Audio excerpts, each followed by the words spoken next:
Hey, what's up? It's Jim, and today I'm going to talk about the film The Witch. The Witch is a very arty, strange, atmospheric, unnerving, unforgettable horror movie experience that you don't see in the multiplex like ever. I don't think they've had these kind of films in multiplexes since there's been multiplexes. This is more of an art house horror movie. I don't think it was really made for the multiplex in mind, and that's really what makes it so surprising. You don't see horror movies that owe more to Bergman and period specificity than jump scares. It doesn't really have any jump scares. It's there to unnerve you and give you nightmare fuel and think about how fucked up the 17th century was, while also having a feeling of the supernatural from a bygone era, which somehow feels even creepier and like you're getting lost and cursed into a tomb that you can possibly never get out of because it's been buried and forgotten. The Witch is the kind of horror movie that is usually recommended to cinephiles, doesn't get this kind of attention usually, and that's really what makes The Witch so unique and makes it an unforgettable and unmissable horror movie, because it opens you up to avenues that I think a lot of horror filmmakers wouldn't even think of going down. They'd think of making a more commercial, fun movie. The Witch is many things, but The Witch is not a fun movie. The Witch owes a lot more to kind of smelly art house cinemas than it does to the multiplex. There's so many things about it. It's so dense, it's so atmospheric, it's so unnerving. I almost felt like I needed to watch it a couple more times. It slightly reminded me of Bergman and Kelly Reichardt. It's one of the slowest burn movies I've seen in a while. It's a very slow, atmospheric film that then suddenly sinks its teeth into you, and then you're watching it all fall apart. One of the more unique horror films, and reminds me of why horror is such an alive genre right now, that it still can produce such unique cinematic gems like this. A family in the 17th century, I believe 1630, and a family who's living in a Puritan community has been asked to leave because the father, played by Rafe Ineson, I think, whose name will be right below because I can't say shit, is actually too extremely religious for even the Puritans. So that's kind of what they insinuate. You don't really need to know exactly, you just need to know that they were kicked out, and so they leave going into the wilderness. And this is the wilderness of America when white people didn't own everything, so that was pretty scary, especially for white people. And they go into the wilderness. There's a beautiful shot of when they're leaving this community, and you can tell like they are beyond fucked going into this horrible unknown of America. They find a clearing right before the forest and build a house and a barn there and set up a way to be self-sustaining on their own, until one day when their daughter Tamison, played amazingly by Anya Taylor-Joy, is playing peekaboo with their baby son, and then opens her hands and suddenly the baby has disappeared and been taken by a witch in the woods. And slowly their family starts to unravel and blame particularly Tamison as a witch, and her witchcraft is ruining the family as their crops go bad and their goats are producing blood instead of milk, and everything is turning out horrible for this family as they're alone in the woods to their own devices. The writer and director of this film is Robert Eggers. He said that he used journals and court documents to kind of get the exact way people spoke at this time, and sometimes that can be a little hard, and it does feel a little hard to get into. It slightly reminds me, and I mentioned her earlier in this review, Kelly Reichardt's film Meek's Cutoff, where it's just so kind of hard to get into. It's almost like you have to be a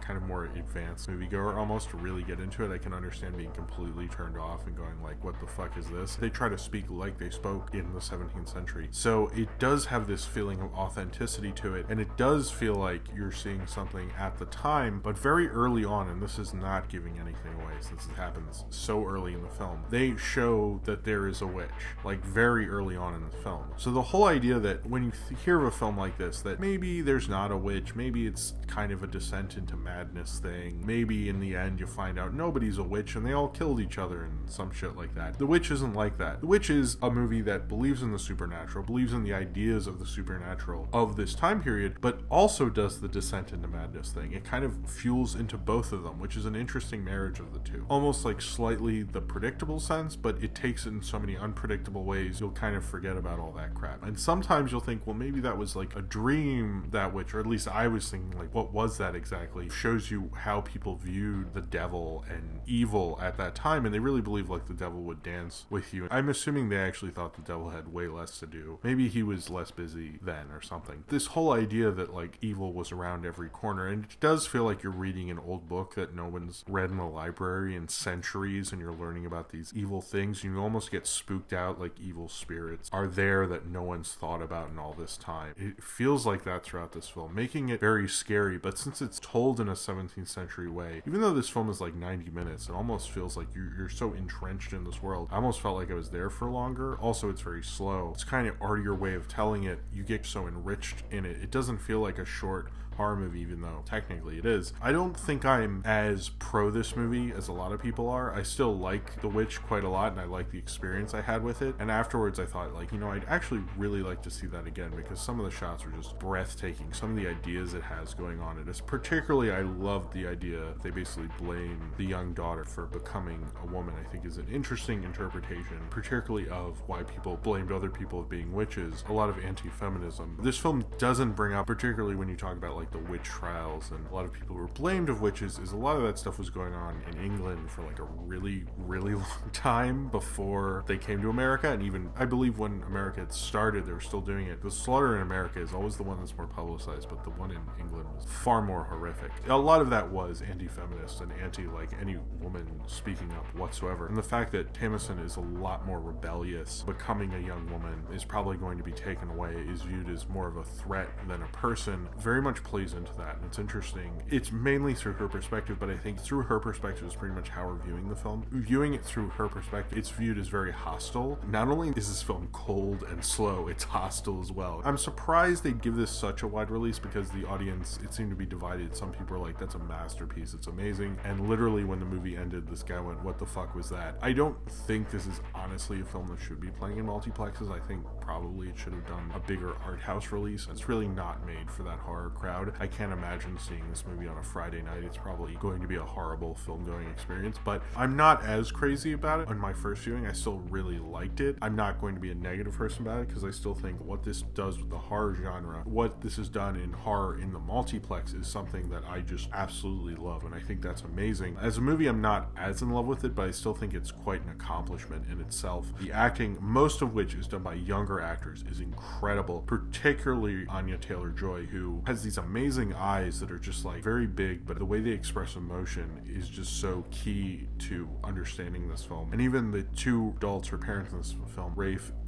Ianson, I think, was really very good, and almost feel like he's from the period, as well as Kate Dickie. Both just feel so authentic, and all the kids in this film, like the twins in this and her brother who gets tempted by a witch, they were just amazing. Like, just some of the best child acting I've seen, and in such a way that I really feel like he was possessed. His name is Harvey Shermashaw, who played Caleb, and he's just absolutely fantastic. Like, no one is bad in this movie. Everyone is amazing. I don't know how Robert Eggers got these kind of performances, particularly in a horror film. I haven't seen acting in a horror film like this in years and years and years. I mean, you don't get these kind of performances out of horror films anymore. It's absolutely incredible to see a horror film with such amazing acting in it. One of the things that adds a lot to the forebodingness and the ambiance and the ominousness of this film is the score by Mark Crovin, I think. And he actually also did the score for Cube. If you're going to talk about the best horror movies of the 90s, Cube would absolutely be on there. It's amazing that he did the scores for both Cube and this. This is a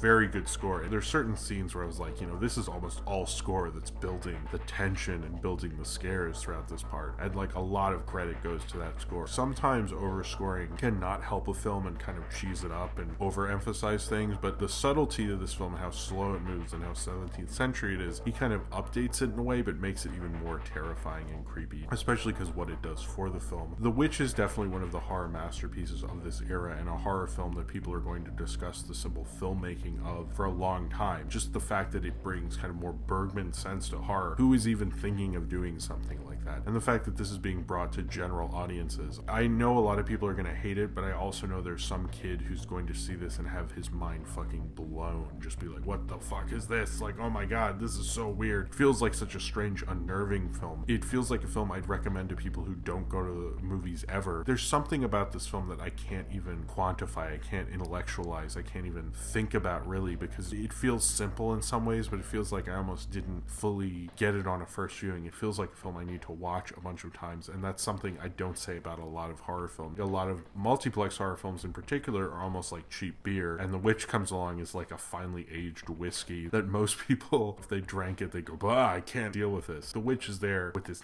horrible nightmare imagery, some of the most horrific imagery that will just pierce you in a way that you're not expecting. I think it was Drew McWeeny said, like, it feels like you're seeing something you shouldn't, and I've read in other reviews where they say it looks like an adaptation of a wood carving. But it feels like looking at those drawings of like evil witches and satanic imagery from long ago, but brought in all that terror and horror of people who really believed in religion. The thing about The Witch is it understands that education wasn't like it was now, and most of their understanding was through religion and this black and white heaven and hell understanding, and that's all throughout this film. There's a difference between a film feeling outdated and a film really just getting the date in which it lives in, and this film just gets it so well. It's just amazing. Like, I haven't seen a film be this attention to detail, but also get it in the very storytelling and the acting and the dialogue in this way. It's really definitely the first great horror film of this year. Definitely a film I want to see again, and probably see a couple more times throughout my lifetime, just because I feel like there's so much more lying in there. You don't see this kind of art horror anymore. You don't see art house horror done in this way. The Witch,